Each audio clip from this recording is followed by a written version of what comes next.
in both rural and urban populations. But to focus on the main point that this analysis seeks to make, it is the points of inflection visible on the graphs that are most relevant. I would like to present a simple simulation exercise to illustrate the use of this information for making aggregate projections of demand for these items. Slide 5 presents a summary of the exercise. Let us assume that the point of inflection on the graph reflects the expenditure level in 2004-05 crisis, at which diets shift decisively towards higher consumption of proteins. Between 2004-05 and 2009-10, per capita incomes grew by about 39%. With this growth, how many people are likely to have reached this threshold by 2010? Assuming that the distribution itself remains constant, the simulation reveals that about 220 million people, that is about 180 million people in rural areas and 40 million in urban areas, people who would have reached this threshold level of MPC over the 5-year period. In addition to this, people who are already above the threshold in 2004-05 as a result of rising incomes, presumably also increase their consumption of these items. At this aggregate level, this analysis presents a dramatic picture of how increasing affluence is impacting the spending on protein sources. The pattern is in complete conformity with global historical precedents, a point to which I shall return in the discussion of big picture issues. This is exactly the kind of dynamic that has been seen in the Indian economy for products like two-wheelers, automobiles, various consumer durables, and a host of others. But unlike in food items, the massive expansion of demand for these products was not accompanied by a sharp surge in prices. The obvious reason for this was that the supply response in these markets was strong enough to keep pace with demand. A combination of large new capacities, free trade, and scale economies and technological progress has helped to increase supply even while costs have fallen. Unfortunately, the same powerful supply response is yet to manifest itself as far as proteins are concerned. Let me now talk about supply conditions. Let us take a brief look at the supply scenario in each of these protein sources. Slide 6 displays the per capita availability of pulses as a whole and separately for tur.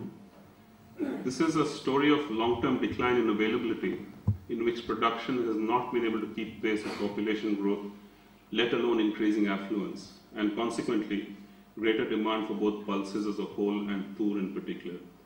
Heavy rain dependence, small holdings, and weak rural infrastructure seem to be preventing any breakthrough surges in productivity in the way that massive increases in cereal production were achieved.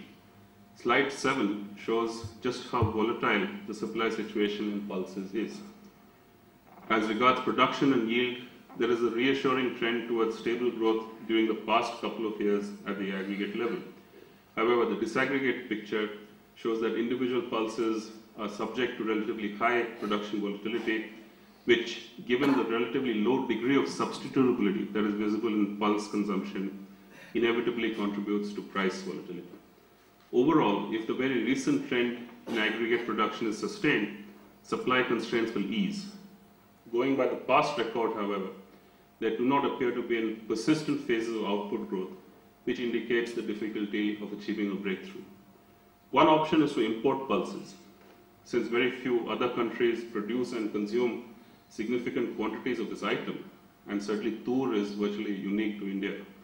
This would have to be in the form of contract farming arrangements. While this may be feasible in terms of actual production, transportation costs are likely to neutralize any benefits from such arrangements as a way of meeting demand while keeping prices in check. Slide 8 displays the supply scenario for milk. In terms of per capita availability, it is clearly a far more reassuring trend than for pulses. This indicator of supply has been rising steadily, reflecting the many organizational and logistic innovations that were effectively implemented in this sector. However, two factors need to be taken into consideration here.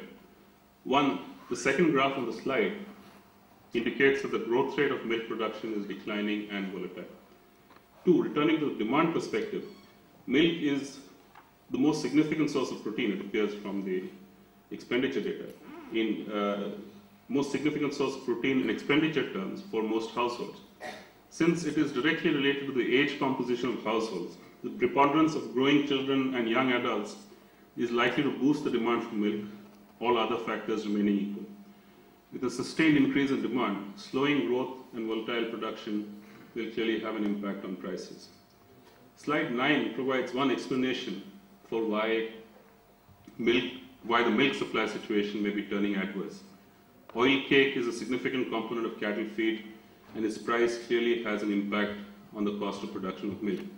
With oil cake prices trending up quite significantly over the years, changes in the feed mix may be resulting in lower yields, contributing to supply-demand imbalances and price pressures. Just as an aside, I remember one early project that Professor Parikh was involved in, I think around the time I joined, looking at yields from buffaloes in various parts of the country. And I think this is a good sort of theme to return to in this conference. A picture for eggs, meat, and fish is generally similar to that of milk. For illustrative purposes, slide 10 displays the per capita availability and growth rates for egg production. While production and availability have been increasing, the growth rate again shows relatively high volatility, raising the prospect of price surges in the face of steadily increasing demand. Of course, given the significance of the informal sector in the production and distribution of all these items, production data might reasonably be considered a bit suspect. However, the bottom line is that the price dynamics of this category of proteins are entirely consistent with an emerging structural imbalance between demand and supply. Let me now turn to the big picture issues. So far, I have been dealing with the microeconomics of protein prices, the interplay between demand and supply for individual food items. I will conclude this presentation by exploring the linkages between the micro and the macro with reference to two important issues. The first is the significance of these individual price dynamics to a basic concern of central banking. From a monetary policy perspective, the conventional view of food prices is that surges are temporary, driven by supply disruptions that at worst last one season. As conditions return to normal, as they usually do, the price surges are expected to recede. Transmission lags in monetary policy are generally seen to be longer than the typical agricultural season, so if monetary policy instruments or monetary instruments are used to deal with such price shocks, they have no impact on the immediate cause of the problem, while possibly doing damage to growth prospects down the road. However, if the economy is at or close to full capacity utilization, even a temporary price shock can aggravate inflationary expectations, which may justify a monetary response even though the shock is temporary and will die out before the actions take effect. But when we begin to consider the impact of structural food price shocks, such as the ones we appear to be experiencing in the Indian context, the policy implications become complex. Do we treat these developments as a change in relative prices, with consumers substituting away from the increasingly expensive food items with no particular macroeconomic significance and therefore no implications for policy? Or do we see them as a threat to overall price stability because there are really no substitutes for protein, and increasing prices of its sources will immediately translate into higher wages and through them to generalized inflationary pressures, which certainly warrant a policy response? Persistent price increases in commodities for which there are no effective substitutes will, other things remaining equal, raise the potential rate of inflation over a period of time. This means that either actual inflation or interest rates will be higher than they would be in the absence of such increases. The second big picture issue relates to the welfare implications of high protein prices. We are used to thinking of economic development as a process of transformation, which can be measured in terms of some universal indicators, the share of agriculture in GDP, for example, or the degree of urbanization, all of which provide the foundations for greater affluence.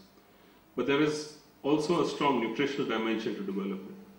Beyond basic food security, which may be provided even by a carbohydrate-dominated diet, economic development is closely associated with the increasing significance of protein in people's diets, which in turn is driven by the decreasing relative prices of protein sources.